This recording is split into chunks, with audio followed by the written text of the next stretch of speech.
හැමෝටම පින්බර වෙසකක් වේවා. උදේ පාන්දර අපිට වීඩියෝ එකක් ගන්න බැරි වුණා මේ කට්ටිය පරක්කු වෙලා ඒකයි ඊට පස්සේ ට්‍රැෆික් එකයි අපි ඉතින් කෙලින්ම ආවා.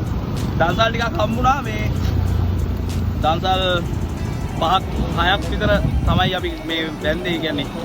ගියේ අපිට මේ කියන්නේ පරක්කු වෙච්ච හින්දා අපි දැන් ඉන්නේ මේ මොකක්ද එතෙන්ද කියන්නේ මම කඩුවන්නාවට පිටක් මෙහා view point එකක් තියෙනවා. එතරම් පොඩ්ඩක් නවත්තලා බඩේරු කරලා කෑවා මේ මොනවට බඩේරුකෝ? බඩේරු කරලා පුච්චලා කනවා ෆස්ට් ටයිම් මේක. මම හැමදාම තම්බල තමයි බඩේරු කෑවේ. පට්ටරයි මේ හැබැයි පොඩ්ඩක් සැරයි. මේකට මේ අනුග්‍රහය දුන්නේ තරුසික. තරුසික තමයි අපිට පරිපූර්ණ මේ අනුග්‍රහය දුන්නේ. ඔයාගත්තේ ඔයා.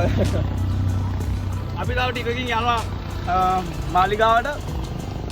මාලිගාවේ වැවරව් මේ පවලාකුළු බැම්ම ගාවට ගිහින් අපි යමු.